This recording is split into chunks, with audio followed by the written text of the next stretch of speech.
If you're planning on going away this year or next year, this is really important for you. Because the last time I went away, a good mate of mine got stung with a massive phone bill, and I don't want that to happen to any of you. And with Saley, it never will. All you've got to do is click the link in the description below, choose the amount of data and time frame that suits your trip, and then you just install the Esim on your phone, and when you land at your destination, you will activate your plan instantly. And with Saley, you won't get those massive phone bills when you're away. You won't have to log into the hotel Wi-Fi, and then you get no connection until you get your next destination. You will be well connected wherever you are. So even if you're not going away for a few months, download it now so it's ready there. You will thank me later. And with my code, you're going to get a really cheap deal. Go to saley.com/kickoff and you'll get 15% off your first purchase, which is going to make this super cheap. So enjoy Saley, enjoy the great connectivity, enjoy the good price, and enjoy your holiday. And even if you're not going away till next summer, do it now because you're supporting the channel. Cheers.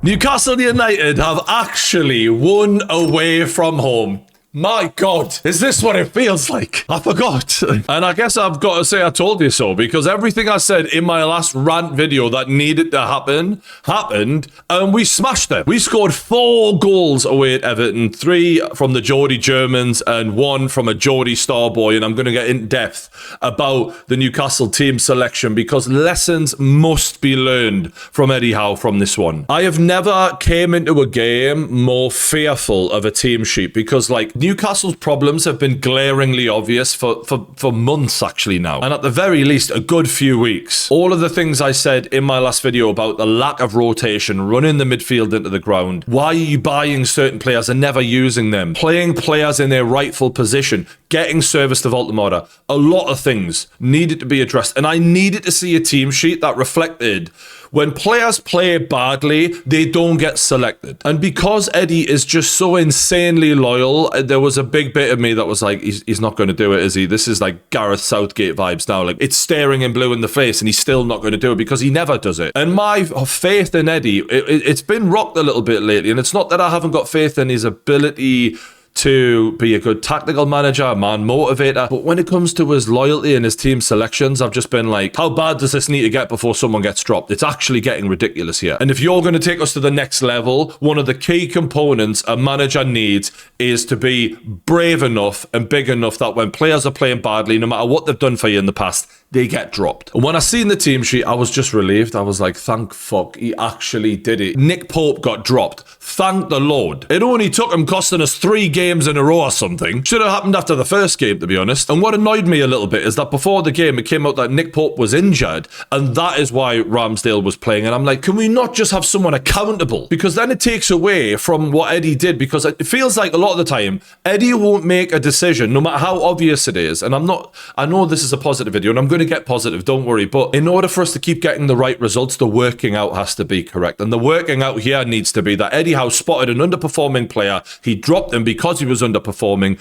and he gave someone else a chance. And instead, it feels like, well, he only did it because Pope was injured. And that worries me. I need to know that we're doing these for the right reasons. Malik Chow has been player of the season for Newcastle. Would he have even been given a start in the team when he was, if it wasn't for injuries? Would Lewis Hall have started so well against Manchester City at left back if it wasn't for the fact that Dan Burn was banned from that game? Are these changes his own changes, or is it because they're forced upon him? I need to just make sure that these team selections get fucking spot on moving forward, because unfortunately, as great as Eddie has been for Newcastle this season, he has had a bit of a nightmare, and I need to see the right decisions from now on, because all the data that Eddie gathered from this game is enough to tell you what needs to happen moving forward. There are no more excuses. All the debate about can Lewis Miley play, can Ramsdale come in for Nick Pope, who should be playing fullback, all of these debates that have been happening within the fan base that I have been on a certain side of, there is no more debate. It's fucking obvious after this game. I was right. A lot of people were right. And Eddie had been getting it wrong. And now the people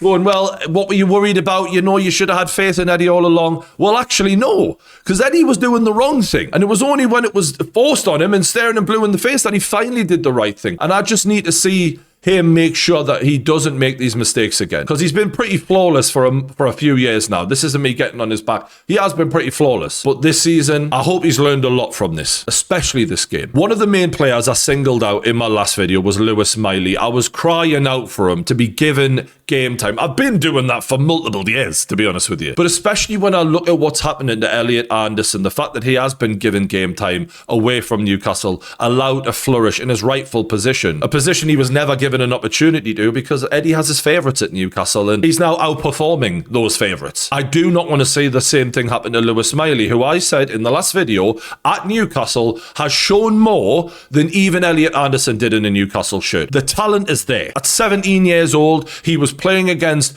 PSG in the Champions League and he did not look out of place. That's absurd. And since then, he's been injured, he hasn't been in the team a lot, and lo and behold, when a young kid isn't getting a consistent run of games, it's hard for him to be consistent when he plays. And then the fans trash him for it. Idiots. If you had to go at Miley, you're a fucking idiot and you don't know as much about football as you think you do, because young lads with his talent that we have all seen at times need time, coaching. He's 19 years old, man. How good do we think Steven Gerrard, Paul Scholes, Frank Lampard were at 19? Even they, while they would have been showing flashes of amazing football, they weren't the finished article then. So why are we expecting that from this lad? He needs a fucking break. And what's funny is it's like, oh, well, you know, he's not consistent. Do you think Bruno and Tonali have been consistent this season? Have the shite. My biggest criticism of Bruno and Tonali all fucking season has been their inability to keep the ball. The passing accuracy has been off, under pressure, they lose the ball, they've lacked composure. Well, you know what?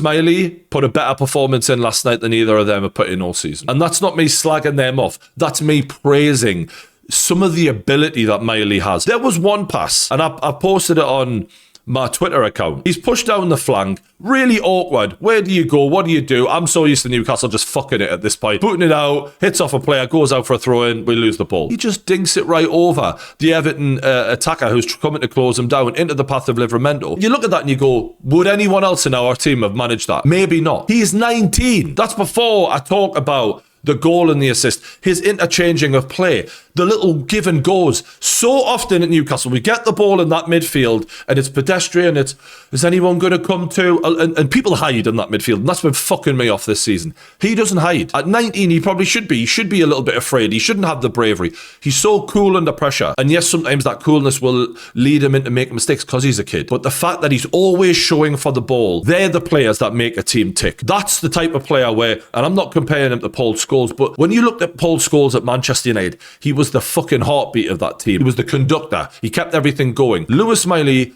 is trying to do that, and it's such a young age. I love it. This season, set pieces, we've been shite. We've been absolutely terrible. That ball he whipped in from a corner, I've never seen him take a corner. Lo and behold, best corner that's been taken all season. Miley fucking chow, bullet header, 1-0 early on. I've seen Miley strike the ball in a cup game where he hit it from about 20 odd yards out, top corner.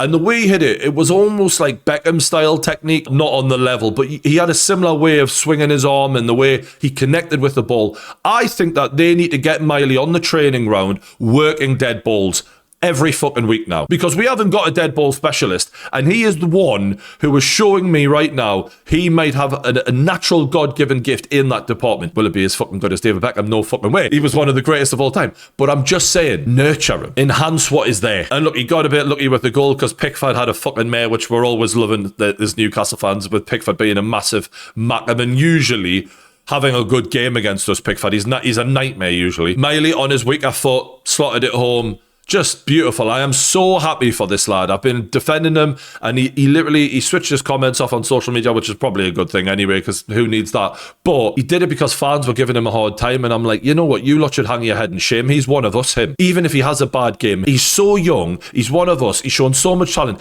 He's the one we should back to the bitter end. Give him as much time to flourish as possible, because we don't want another Elliot Anderson situation. I've got to give a little shout out to Alanga. I thought he got himself into a good position very early on. Nick Voltemora played him through on goal. We won with a corner. He then played Nick Voltemora in for his goal. Alanga struggled. I wanted to see him give him more game time. Why do you spend £55 million on him and then just barely play him? Jacob Murphy is hot and cold, and he had a stinker the other night. Yes, Eddie, well done for doing the obvious thing. It had to be done. Thank fuck. It just sends the right message to the team. Like, if you don't play well, we've got competition here. You will lose your spot. And for the same reason as why Miley, for me now, after that performance, is top 3 midfielders at the club. No disrespect to Joe Linton, because he's been a fucking hell of a player for over the time that we've had him. But we need to be moving towards possession-based football and keeping the ball better, because that's how we're going to score more goals with a player like Voldemort up front. And Lewis Miley keeps the ball arguably the best at the club. And we also need to be signing another player to help out with that, big time. A technical midfielder, not just a runner, not just a box-to-box player. But Lewis Miley looks like the 6 that we've been missing. A real 6. I've got to give credit to Ramsdale. I think, is he as good a shot stopper as Nick Pope? I don't know. But what I do know is when we have him in the team, the entire team plays better football, because we're a lot calmer. We're happy to play it back to him. When he gets the ball, he's happy to make a quick pass through the heart of the pitch and move the team up the pitch. He helps us a lot. And you can see the lack of nerves from the defence. And Eddie's talked about rotation lately and how, you don't want to rotate goalkeepers. If we are to move towards a possession-based game, Ramsdale is the only option. And for me now, until Ramsdale has a bad game, that's his shirt to lose. I'll be really disappointed if nothing bad does happen and he loses it because of favouritism. That'll piss me right off that, because Eddie needs to think bigger picture and the actual, not just saving shots, but the fact that the calamities Nick Pope's making, the fact that we play better football, this is a no-brainer now. Hall and Livramento, wow, we did so fucking well signing these two. I think they're as good as any fullback pairing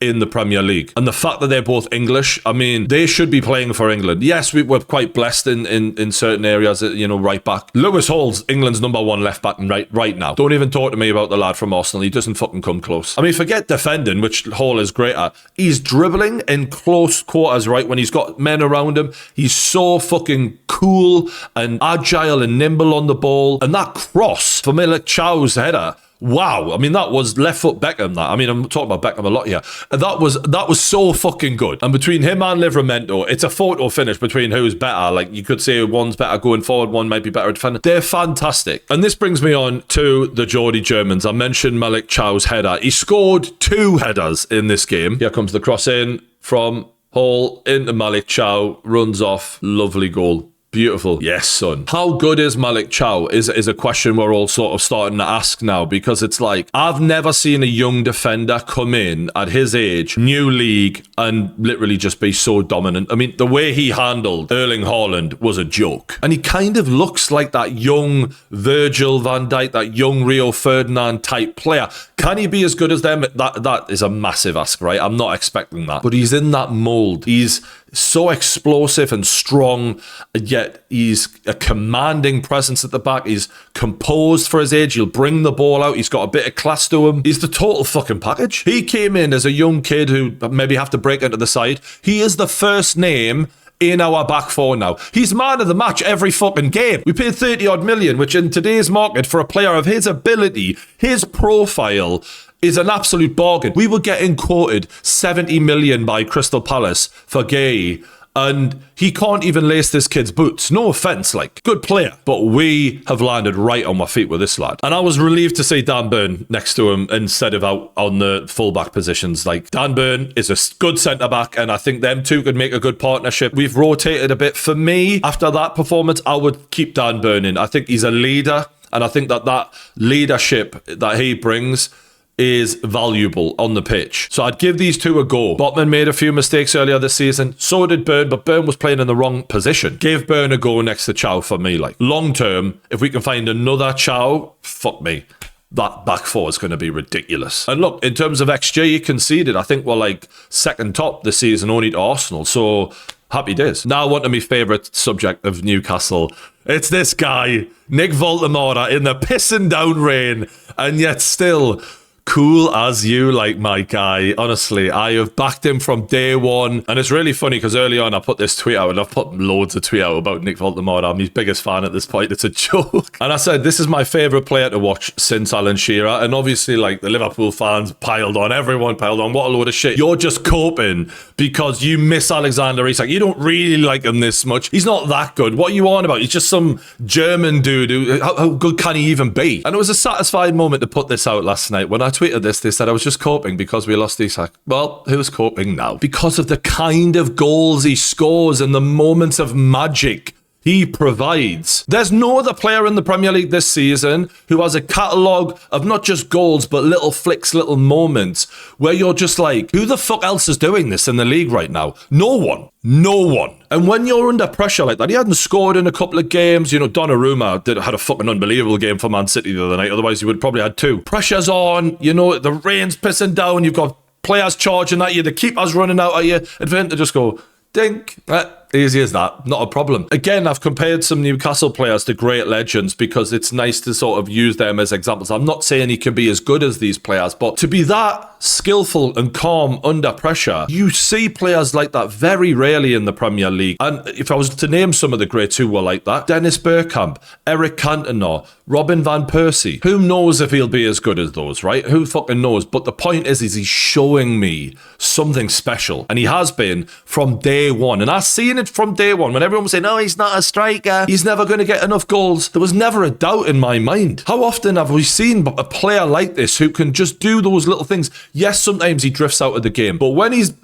all of a sudden, fuck me, he's in the game and he's changing the game. Not a lot of players can be quiet and then all of a sudden, that's it. This is mine now. I'm taking the fucking match ball home with me. I've won the game for you. And for a player who is not a striker, he's got 7 goals this season for Newcastle. That's 5 Premier League goals in 10 Premier League games. A goal in every other game. Generally considered fucking good for a striker. He's got 4 goals in 6 games for Germany. Generally fucking great for someone who's not a striker. And yes, he might be 6'6", but let's not forget, he's 23 years old in his first season in the Premier League. And he's playing in a team who notoriously don't create much, haven't given him good service, don't dominate possession. Newcastle have only just started getting him in the games more and getting the ball to him. It's like the wingers have finally been told, you know, you might want to pass to that guy. He's actually here to fucking score goals for us. And against Man City, I was really happy with what we got from him and from the wingers. And again, against Everton, he could have scored 2 in that game. Unlucky not to. There's no doubt in my mind he is already one of the best strikers in the league, and he will really cement that. And there's a lot of people still sleeping on him, probably because he's a Newcastle player, and maybe he's not the traditional style striker that people want to watch. But I think he's the most fun player to watch in the fucking league, mate. And when he puts a little bit of muscle on, gets used to the league, and we start getting to know each other in the team, oh, well,